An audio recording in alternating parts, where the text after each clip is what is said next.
ये व्यक्ति परमेश्वर को पुकारने लगा, हे यीशु दाऊद की संतान मुझ पे दया कर। और लोग इसे रोक रहे थे, लेकिन जानते इसने क्या किया?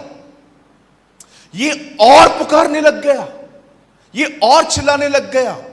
अब देखिए, जब इसने सेकंड टाइम चिल्लाया तो चीजों को क्या हुआ? मैं आप में से हर एक को कहना चाहता हूं, जब आप प्रभु में बढ़ोगे, कुछ बातें आपके बीच में ऑब्स्टिकल्स आएंगे, लेकिन बढ़ना बंद न करें। कुछ बेहतर होने वाला है, कुछ ऑसम होने वाला है। इस आदमी ने पहली बार बुलाया, सताव शुरू हो गया, लेकिन जब उसने दोबारा प्रभु को पुकारा, आप जानते हो क्या हुआ? ये पुकार यीशु तक पहुंच गई और यीशु रुक गया। और यीशु अब कहता है, उसे बुलाओ, उसे ले आओ। अब जानते हैं क्या हुआ? वही लोग जिन्होंने उसे रोका था, अब वही लोग उसके पास एक संदेश लेकर आके कहते हैं, शांत रहे, ढाढ़स बांध, वो तुझे बुला रहा है। आप में से कितने लोग यहां पर देख रहे हैं, वही लोग जो उसे रोक रहे थे, अब वही लोग उसे हाथ से पकड़ के यीशु की तरफ ले गए। उसके बीच में सिर्फ एक ही काम हुआ, जानते हैं क्या? वो खुदा को पुकार रहा था। मेरे भाइयों, मेरी बहनों, मैं आज यीशु मसीह के नाम से आपको कहना चाहता हूं, चीजें बदल जाएंगी जब आप उसे पुकारना सीखेंगे। चीजें बदल जाएंगी, सब कुछ बदल जाएगा जिस दिन आपने खुदा को पुकारना। पुकारने का मतलब यह बिल्कुल भी नहीं होता कि आप चिल्लाओ। पुकारने का मतलब यह भी नहीं होता कि आप में जितनी स्ट्रेंथ है आप उसे उतना चीख चीख के पुकारो। जानते हो पुकारने का अर्थ क्या होता है?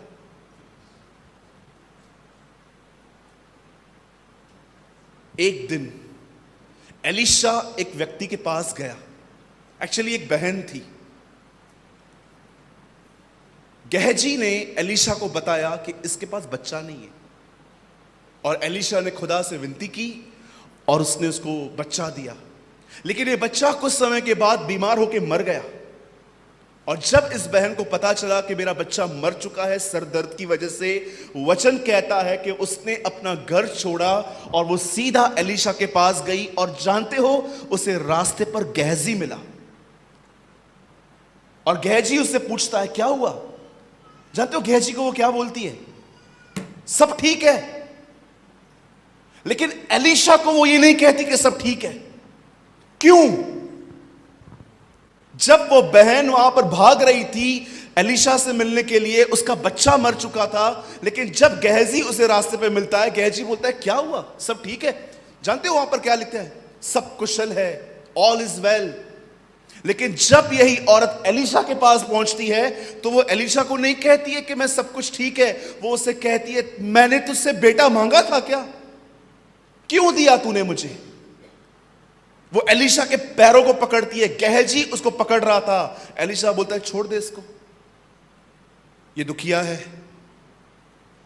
मेरा एक सवाल है यहां पर, उस बहन ने गहजी से बात क्यों नहीं की? एलीशा से क्यों बात की? वो जानती थी किससे बात की जाती है। आप में से कितने लोग हैं यहां पर जो एक इस तरह की जिंदगी जीते हैं? आपको पता है किससे पुकारना है। जरा सोचे, किस पे डिपेंड है आप?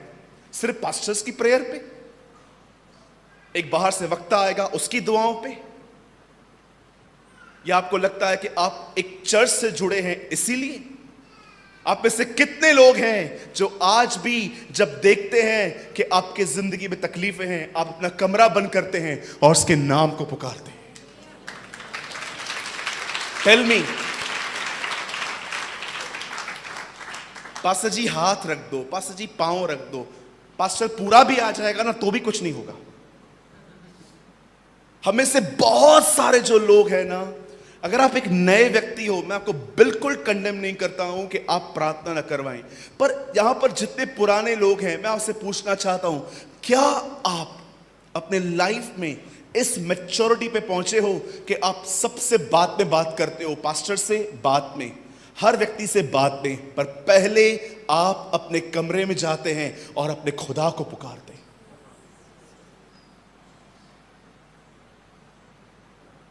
वही लोग जो उसको रोक रहे थे, वही लोग उसे आके कहते हैं आ, वो तुझे बुला रहा है। और जैसे यीशु मसीह उसके सामने आए, प्रभु से वो कहता है, प्रभु मैं देखना चाहता हूं। और प्रभु ने उसकी आंखें खोली।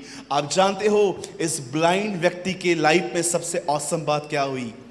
इस व्यक्ति ने आंखें पाने के बाद पहला व्यक्ति यीशु देखा। वाओ! आज किसको आंखें खुल जाए तो वो थिएटर में चला जाता है, पबजी खेलना स्टार्ट करता है, गेम्स खेलना स्टार्ट करता है, अपना महंगा फोन देख के स्टार्ट करेगा। लेकिन बिरतुमाई ऐसा नहीं था। ओ, मैं तो बिलीव करता हूं जो 120 लोग थे जो पेंटिकॉस्ट के दिन ऊपर बैठे हुए थे, मैं बिलीव करता हूं उसमें बिरतुमाई भी था, उसके ऊपर भी पवित्र आत्मा उतरा था।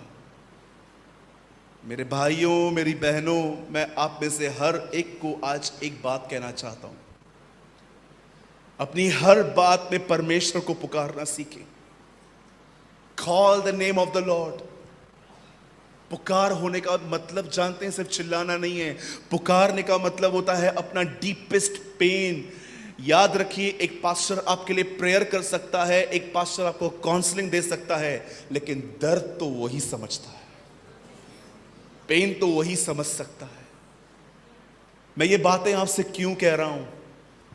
क्योंकि कई बार जब मैं दर्द से गुजरता हूं, मैं आपको सच कहता हूं, मैं अपनी आत्मा में महसूस करता हूं कि जैसे मैं दुखी होता हूं वो भी मेरे साथ दुखी होता है। एक सांत्वना मिलती है मुझे इस संबंध में। मैं आपसे पूछना चाहता हूं, यहां पर कितने लोग हैं जो इस लाइफस्टाइल में आए हैं, परमेश्वर को पुकारना। हमारे पास प्रॉब्लम आती है, हम पहले ताई को कॉल करेंगे, फिर मामा को कॉल करेंगे, फिर चाचा को कॉल करेंगे, फिर काका को कॉल करेंगे, फिर पास्टर को कॉल करेंगे। सारी एनर्जी पूरी हो जाएगी, फिर थके हुए शरीर के साथ आएंगे, इब्राहिम, इसहाक और याकूब के प्रभु, तुझे तो सब पता है। परमेश्वर कहता है, हाँ मुझे सब पता है, आई नो एवरीथिंग। तू कहां कहां से होके आया है। पूरी दुनिया को डिंडोरा देंगे, सबको बता देंगे, वो मिनिस्ट्री में कॉल, वो मिनिस्ट्री में कॉल, ओ ये भी प्रार्थना कर लो, वो भी प्रार्थना कर लो, फिर लास्ट में थके हुए से शरीर को लेके आएंगे और खुदा से कहेंगे, तू तो सब जानता है, आज की रोटी दे, चटनी दे, वड़ा दे, समोसा दे, तू सब जानता है ना? आप में से बहुतों की प्रेयर लाइफ डाउन क्यों हो जाती है?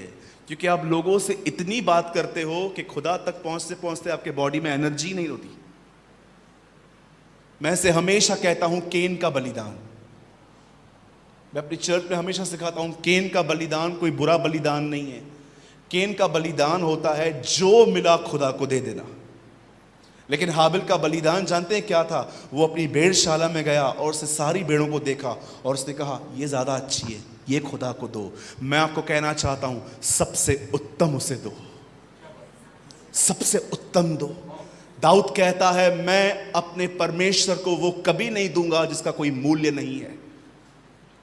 वो कहता है कि मैं हमेशा परमेश्वर को वो दूंगा जिस चीज का कुछ मूल्य है। पढ़ा है आपने इतिहास में?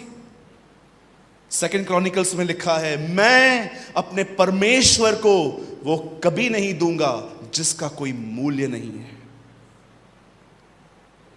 जब केन ने देखा कि फसल उग आई है, कुछ भी काट के खुदा के पास ले आया, लेकिन जब हाबिल ने देखा कि मुझे खुदा को देना है, लिखा है हाबिल अपने यहां से एक पहलोठा बच्चा लेकर आया, सबसे उत्तम लेकर आया।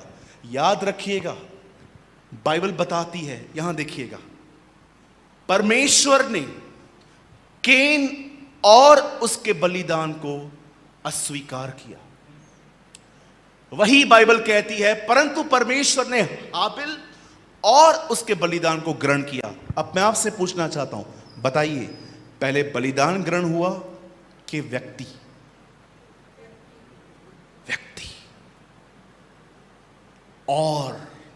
और लिखा है, और परमेश्वर ने हाबिल और उसकी भेंट को ग्रहण किया। मैंने अपनी बाइबल के ब्रैकेट में ऐसे लिखा है, परमेश्वर ने हाबिल के एटीट्यूड को पसंद किया। उसने देखा कि वो सबसे उत्तम लेके आया है। जब परमेश्वर देखता है कि आपकी जिंदगी में कुछ हुआ है और वो आपके एटीट्यूड को देखता है, इस बच्ची ने कोई फोन नहीं उठाया, किसको कॉल नहीं किया, वो सबसे पहले मेरे पास आई, और वो आपको ब्लेस करता है, आपको आशीष देता है।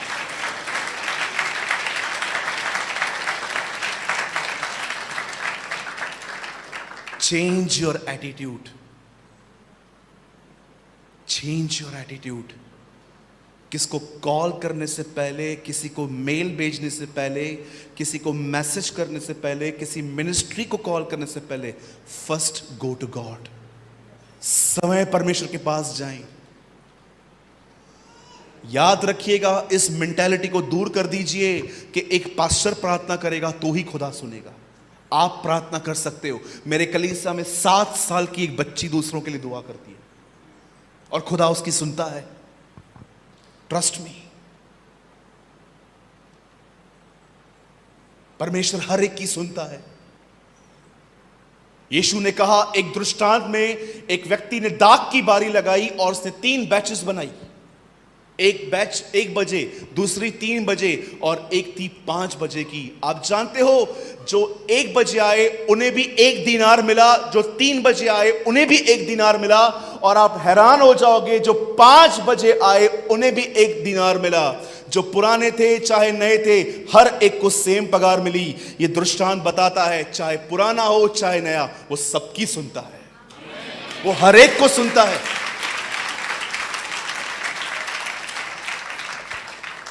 मैं आज सबसे विनती करता हूं, जब भी आप अपने लाइफ में ट्रबल्स देखो, जब भी आप अपने जिंदगी में ऐसी चीजें देखो जो ठीक नहीं है, इस किसी व्यक्ति को कॉल करने से पहले, मैं बिल्कुल भी खिलाफ नहीं हूं प्रार्थना करवाने के, मैं समय किसी से प्रार्थना करवाता हूं। इवन परमेश्वर अय्यूब को कहता है, जब तक ये तेरे दोस्त तुझसे प्रार्थना न करवाएं, मैं इनको ठीक नहीं करूंगा।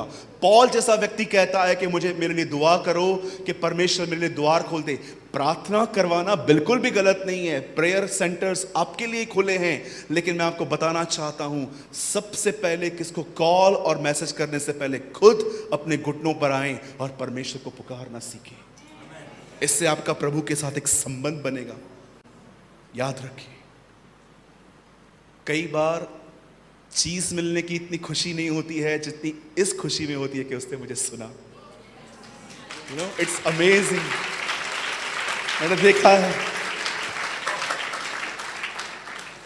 कई बार जब आप कुछ मांगते हैं, वो चीज जब हाथ में आ जाती है ना, चीज की इतनी खुशी नहीं होती है जितनी ये खुशी होती है, वो मुझे सुनता है, ही लिसनिंग मी। मुझे इतनी खुशी होती है इस चीज़ के ऊपर कि जब मैं किसी बीमार के लिए दुआ करता हूँ और जब वो आके गवाही देता है कि ब्रदर आई एम हील, मैं ठीक हो गया, मैं उसको खुदा को कहता हूँ, खुदा तू कितना भला है। कुछ नहीं करते हैं हम, सारा दिन तेरे विरुद्ध में चलते हैं, उसके बाद भी। आप में से कितनों की ये गवाही है कि कई बार उसने आपको पुकारा, आप नहीं आए, लेकिन आपने जब उसे एक बार पुकारा वो आया। This is our testimony. परमेश्वर को पुकारने का महत्व समझें, लर्न करें, लोगों से कम खुदा से अधिक बात करें। आप हमेशा एनर्जेटिक रहेंगे, आपके अंदर एनर्जी रहेगी। मैं बहुत कम सोता हूं, ट्रस्ट मी, मेरी नींद 5 घंटे से ज्यादा नहीं है। ट्रस्ट मी, मैं सालों से 5 घंटे से ज्यादा नहीं सोया हूं। इवन जब मैं यहां पर आया था, मैं बहुत थका हुआ था, फिर भी मैं रात को 2 बजे सोता था। 7-8 o'clock आई वोक अप। मैं कई बार सोचता हूं प्रभु कि मेरे अंदर अच्छी एनर्जी है प्रभु, जानते हो एक रीजन क्या है? मैं चुप रहता हूं। आप कई बार बोलोगे, मैं आपको बहुत बार तो मैं आपके सिर्फ मुंडी हिलाऊंगा, क्योंकि मुझे पता है हर चीज पे एक्ट करना इंपॉर्टेंट नहीं है। हाँ, जब मैं किसी अपने सीनियर से मिलता हूं तो I honour him, I respect him, but most of time मैं कोशिश करता हूं मैं शांत रहूं।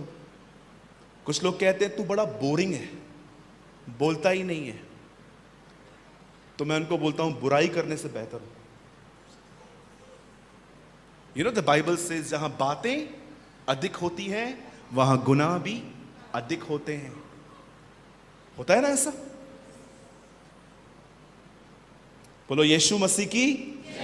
तो इससे पहले कि आप फोन उठाएं, इससे पहले आप मैसेज करें, इससे पहले कि आप ये मिनिस्ट्री वो मिनिस्ट्री में कॉल करें, उससे पहले आपको क्या करना चाहिए? या go to your room and call the name of the lord. अपने प्रभु को पुकारें।